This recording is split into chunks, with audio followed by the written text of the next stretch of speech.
My parents ditched my event for my brother's football game, only to find out later it was my wedding. After the pictures blew up online, dad threatened divorce, mom's in meltdown mode, brothers raging, now the entire family's falling apart piece by piece. Hey Reddit. So I invited my parents to something important. They chose my brother's football game instead. I didn't tell them it was my wedding. Photos went online. Now my family's in chaos. Here's how it went down. I'm Sam, 28 male, married now, good job, decent life. But if you asked my mom, she's only got one kid worth talking about, and it's not me. My younger brother Mike, 22 male, was born, and apparently became the son our whole house had to orbit. Mom, 52 now, turned into one of those parents who thinks their kids' football stats are the center of the universe. She wasn't like that before. I remember her being normal when I was little. School projects on the fridge, showing up at my science fair, stuff like that. Then Mike came along, and it was like I got erased from the family picture. Doesn't matter that I put myself through college, never asked them for a dime, and actually have a career now. When it comes to my mom, the only stories worth repeating start and end with Mike and whatever game he played last weekend. Dad, 53, never yelled at me or anything, but he never stood up to her either. He just sat there in the background while mom hyped Mike up like he was a future NFL star. Grandpa Joe, dad's dad, was the only one who'd point out how messed up it was. He lives a few states over, about a 3-hour drive from my parents' place, but called every week, and he never hid the fact that he thought mom was playing favorites. He said it straight to her face once during Christmas. Mom didn't talk to him for months after that. One thing that still stings. My grandparents set up a college fund for me. After a small house fire my junior year, mom started calling it an emergency fund and said it got used for repairs. Years later, I learned the truth. A big chunk went to Mike's first car, and another chunk went to the down payment on his apartment when he started college. I was working 2 jobs just to keep my own rent paid back then. People ask why I didn't go no contact sooner. Truth is, I tried for years to win some kind of approval. I kept thinking if I hit enough milestones, they'd show up. Didn't happen. Grandpa Joe was the only one who acted proud of me.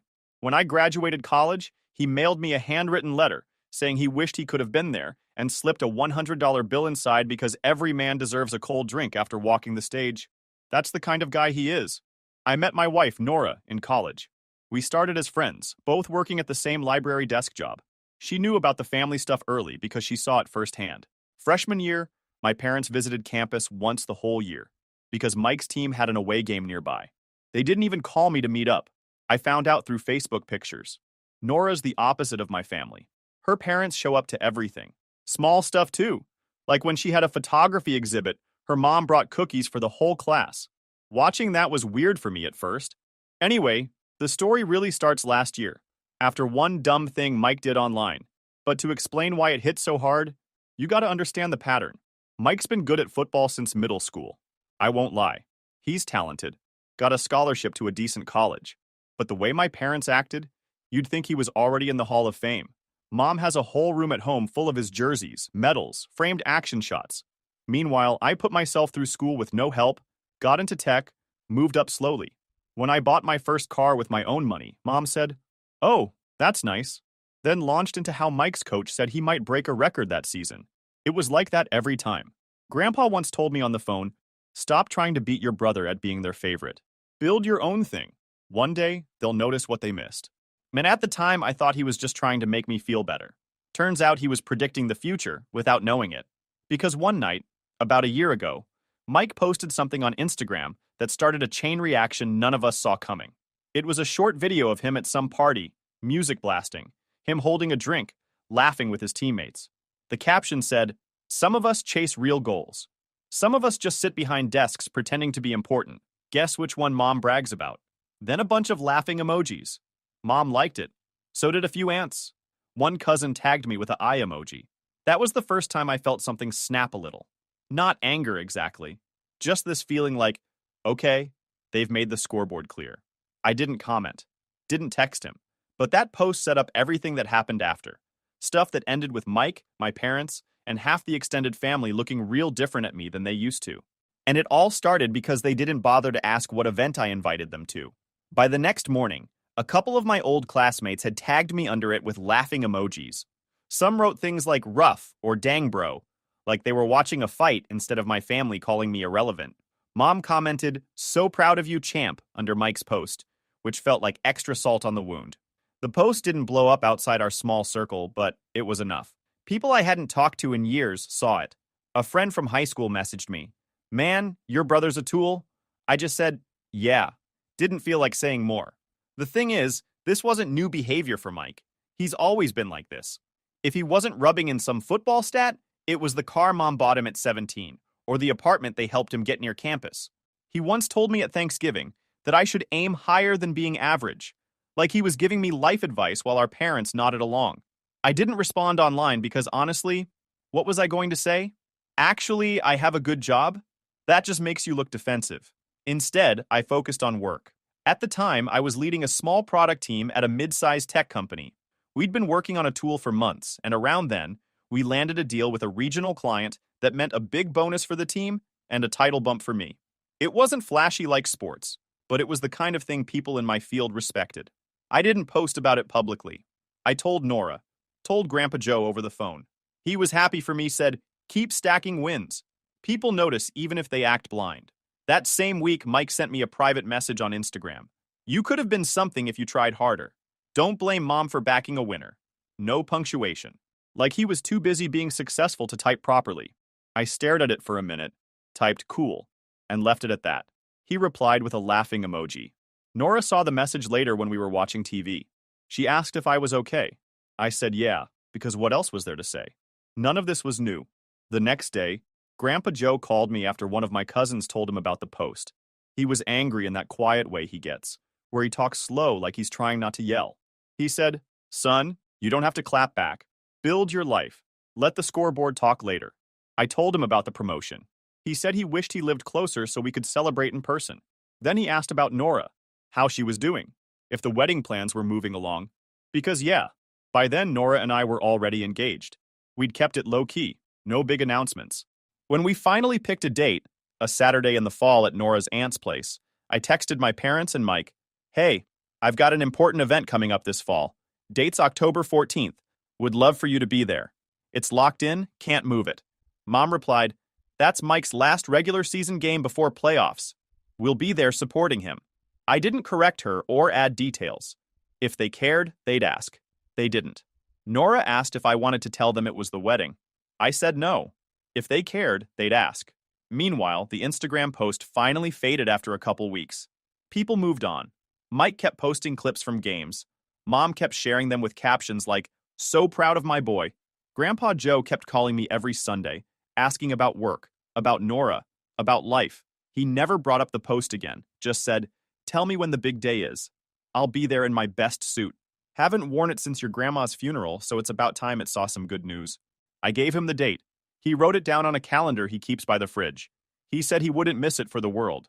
Meanwhile, my parents never asked. Not once. And that's how October 14th stayed on their calendar as Mike's game day instead of Sam's wedding day. I guess to explain why the wedding day ended up the way it did, I should backtrack a bit to when I actually proposed to Nora. It was March last year. We went on this short weekend trip to a cabin 2 hours out of the city. Nothing fancy, just a quiet spot with hiking trails and a lake. I'd been carrying the ring around for 2 weeks waiting for the right time. I'm not great with big speeches, so I kept it simple. Saturday morning, we hiked up this trail that led to a lookout point over the water. It wasn't crowded that early. I pulled out the ring, managed to say something about wanting her with me in every chapter of my life, and that was it. My hands were shaking so bad I almost dropped the thing.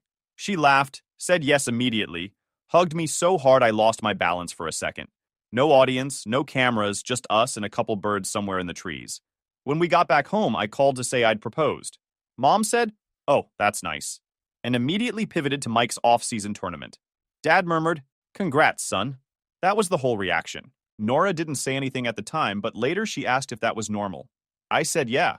For the next few months, every time we saw my parents, Mom talked about Mike's training schedule, his stats, his chances for playoffs. Not one question about our plans.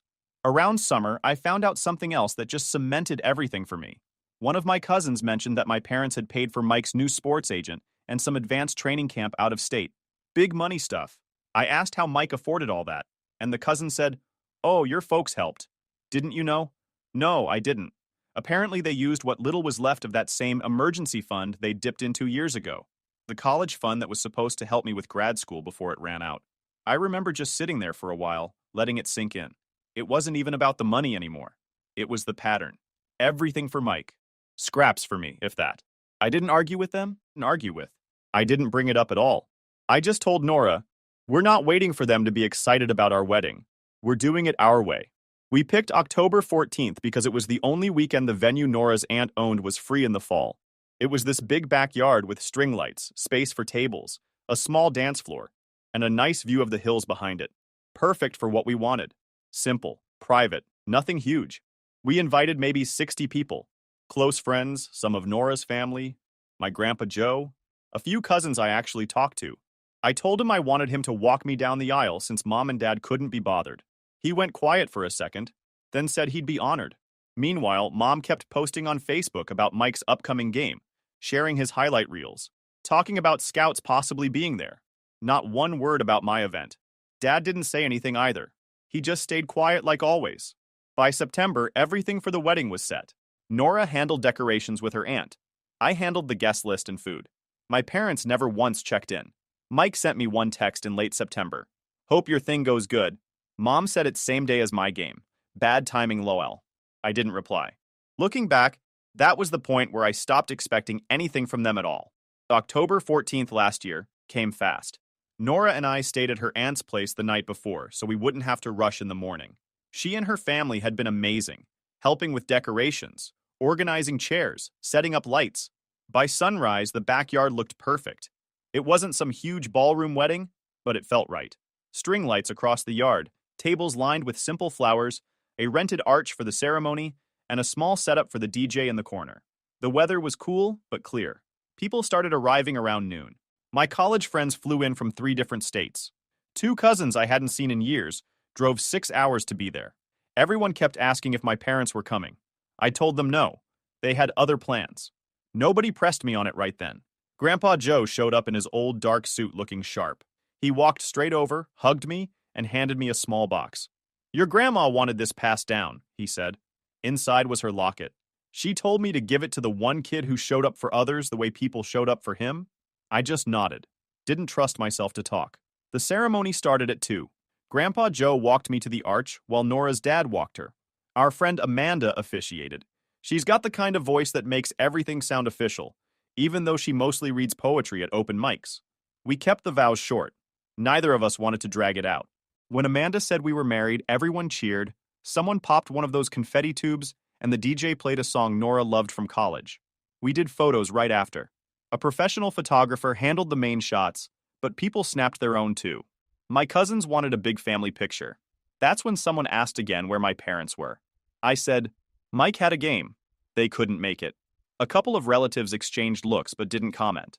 Grandpa Joe leaned toward me at one point and said, they're going to regret this. Dinner was buffet style. Barbecue, pasta, salad, nothing fancy but plenty of it. Nora's aunt knew a caterer who gave us a discount, and people went back for seconds. We paid for the wedding ourselves. No loans, no help from my parents, just us and Nora's aunt giving us a break on the space. While folks were eating, one of my dad's sisters, Aunt Linda, took a few pictures of the ceremony and posted them on Facebook. I didn't think much about it then. I wasn't on my phone anyway. We'd planned to go completely offline once the night ended. After dinner, we had a small first dance, then opened the floor. Some kids ran around playing tag near the fence. People laughed, told stories, stayed late. It felt like what weddings are supposed to feel like. Friends and family actually being present. Around 9 p.m., we wrapped things up. Guests started leaving in groups. My college buddies offered to help clean up, but Nora's aunt waved them off, said she'd handle it in the morning. Grandpa Joe hugged us both and said, I haven't danced in 20 years. I'm going to pay for it tomorrow, but it was worth it. We promised to call him once we got back from our trip. The plan was simple. We'd leave the next morning for a short honeymoon, no phones, no work, just a week off. We both wanted to disconnect completely. Before bed, I glanced at my phone once. Dozens of notifications already from relatives reacting to Aunt Linda's post. A few messages from cousins saying things like, your mom's comment section is going wild. I put the phone face down and didn't open anything. Figured it could wait until after the trip. The next morning, we loaded the car, waved goodbye to Nora's aunt, and drove off. It felt good leaving everything behind for a while. No calls, no texts, no drama for 7 straight days. Just us, some hiking trails, a couple small towns we'd never visited, and quiet evenings.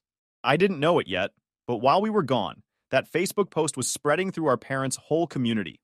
People they'd known for decades were sharing it, commenting on it, asking why they weren't at their own son's wedding. By the time we got home, things had completely blown up.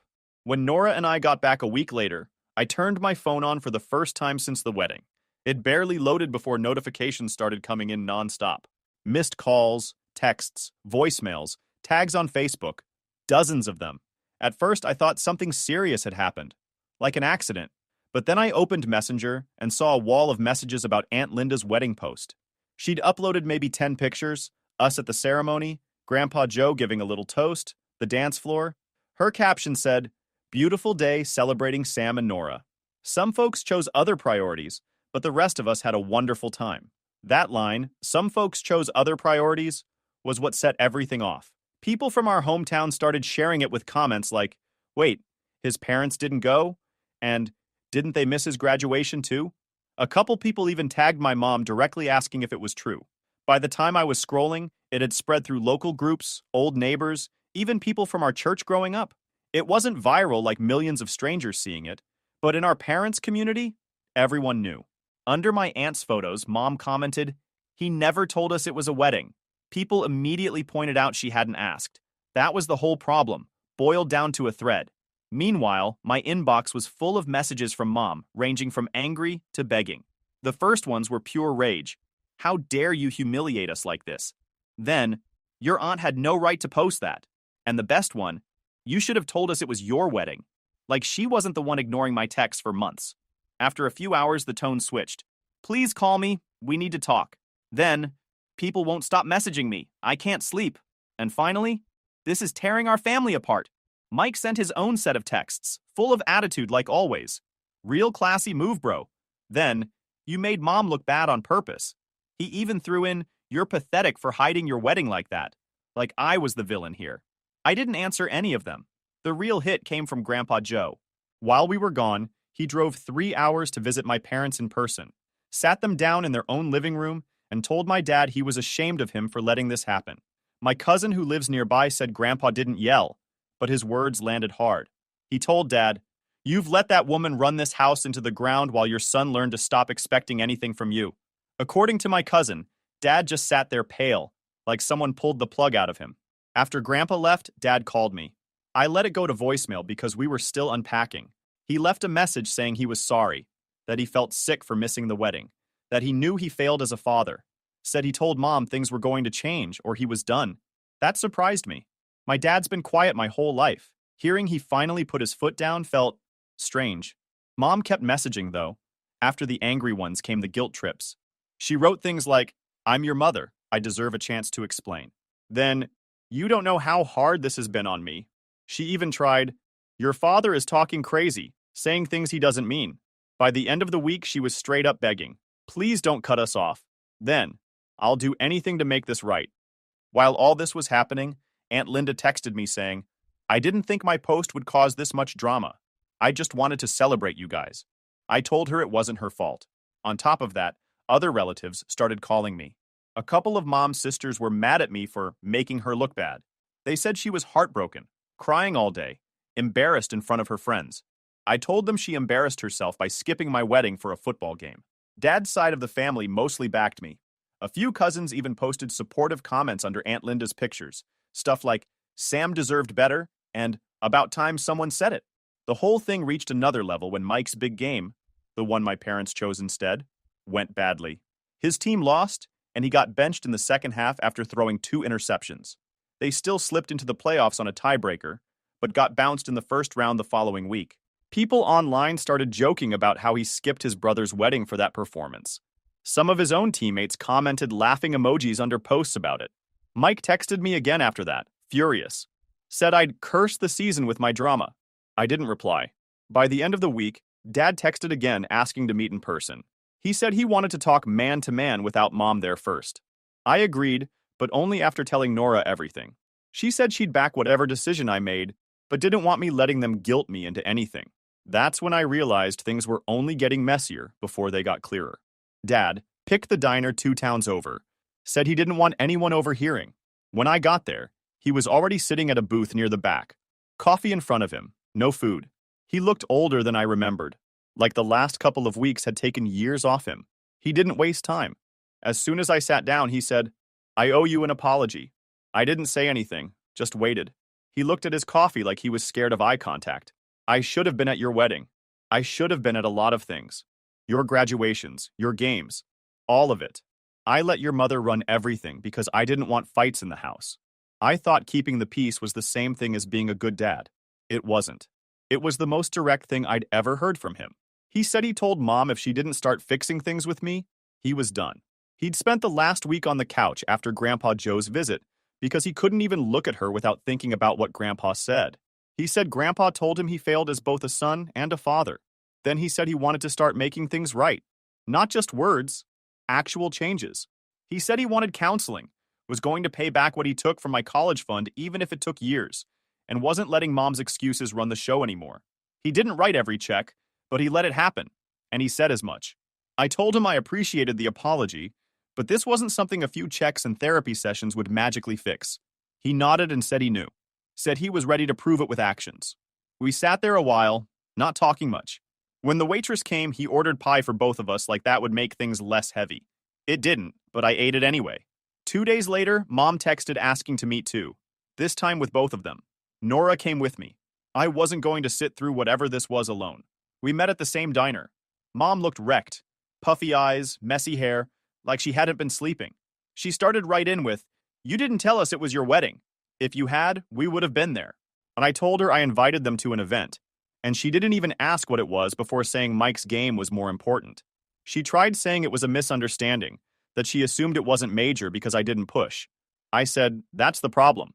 You never cared enough to ask?" She started crying. Not quiet tears either. Full-on sobbing into a napkin. The waitress kept glancing over. Mom said she thought she was supporting the child who needed it most. That Mike's career had a window of opportunity, and she wanted to give him every chance. I said she didn't support him. She obsessed over him and forgot she had another kid. I told her about the college fund, the graduations, the birthdays she skipped, listed them out so she couldn't act like this was about one wedding. She kept saying she was sorry. I told her sorry didn't erase years of choices. Dad stayed quiet except to say he was starting counseling, and she should come too. He said things were changing whether she liked it or not. By the end of the meal, I told them I wasn't cutting them off, but I wasn't pretending everything was fine either. I told them if they wanted a relationship, it was going to take time and actual effort. No more one-sided excuses. Mom nodded through tears. Dad just looked tired, but said he understood. The next day, Mike texted asking to meet man to man. We met at the park near my apartment. He showed up in his team hoodie, looking annoyed before we even started talking. He said he was under pressure from scouts, coaches, his whole season falling apart.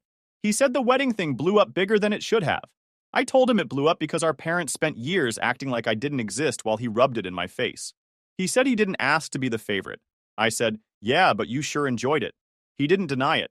Just kicked at the gravel near his feet and said, "People hate me now because of this." I told him people hated what he represented, a family that put one kid on a throne and ignored the other. He asked if we were good. I said we weren't enemies, but we weren't brothers either. Not right now. He didn't have anything to say to that. When I got home, Grandpa Joe called to check in. I told him about the talks. He said he was proud I kept my head and didn't get dragged into another fight. "Stick to what you said and let time do the talking," he told me. 2 days later, my boss offered me a lead role on a new product line at work. Bigger responsibility, better pay. I accepted. For the first time in weeks, I felt like something in my life was moving forward, while the rest of them were stuck dealing with the mess they made. By winter, things had settled down, at least on my side. Nora and I moved into a bigger apartment closer to work, and I started the new role leading the product team. The extra pay meant we could finally start saving for a house instead of just talking about it. Dad kept his word about the money. Every month, like clockwork, he sent a small transfer labeled College Fund Payback. Sometimes $20, sometimes $50. Not big amounts, but enough to show he wasn't just talking. He even wrote little notes like month 1 or getting there. It wasn't about the money anymore anyway. It was about him actually doing something for once. He also told me he started going to counseling. Said it was strange at first, but he was learning how to actually speak up instead of keeping the peace by staying silent. I didn't push him for details, just said I was glad he was doing it. Mom went with him a couple times, according to Dad. He said the counselor told her point blank she needed to stop living through Mike's life and actually look at the damage she caused. I don't know if she took it to heart. She did text me a few times saying she was sorry again, but I didn't answer right away. When I finally did, I told her I wasn't interested in hearing more apologies. I wanted to see actual change. If she wanted a relationship, she had to stop acting like nothing happened and start proving things were different now. She said she understood. I wasn't sure if she really did, but at least the conversation stopped being about her crying and started being about what she was going to do moving forward. Mike stayed mostly quiet after that park conversation. He had a rough end to his season. First round playoff exit, no scouts knocking with offers like he expected. He posted less online too, probably tired of people leaving comments about how he skipped my wedding and lost the game anyway. He texted once in December saying people still thought he was the villain of the family. I told him that was because he acted like one for years. He said that wasn't fair. I told him fair would have been me having parents who cared about more than his football stats. He didn't reply after that. On Christmas, Dad came alone to visit us. Said Mom stayed home because she didn't want to make things awkward. He brought a small gift for Nora, a set of baking dishes she actually needed, and a framed photo from our wedding he had printed. Said he got it from Aunt Linda and wanted us to have it. It was the first time he'd given me anything personal in years. We ate lunch, talked about work, about Grandpa Joe coming to visit in the spring. Nothing heavy. When he left, he said he was proud of me. Simple words, but he'd never said them before. By February, Nora and I were looking at houses online. Nothing rushed, just seeing what was out there. My job was going well, she was getting more photography clients, and life finally felt like it belonged to us instead of being tied up in family drama. Grandpa Joe came out to see us in March. We drove him to this big park with hiking trails and a lake. He used a cane now, but insisted on walking as far as he could. Said it felt good to breathe fresh air after winter. He told me he was proud of how I handled everything. Said most people either explode or cut everyone off completely, but I drew lines and stuck to them. Said that takes more strength than yelling. We sat on a bench looking out at the water. He told me about when he was younger and finally stood up to his own father about something. Said it didn't fix everything overnight, but it changed the way people treated him from then on. Driving back, I thought about how different things felt now. Not perfect, but quiet. No daily drama, no constant texts demanding attention, no fights about Mike. Just my life, moving forward. A week later, I posted one photo from the wedding on my own page. Nothing dramatic, just me, Nora, and Grandpa Joe standing under the lights in the backyard. My caption said, "I'm good. Built my own thing. With people who show up." That was it. No hashtags, no long explanation, no comments left on. After that, I put my phone away, sat on the couch with Nora and Grandpa, and watched the sun go down through the window.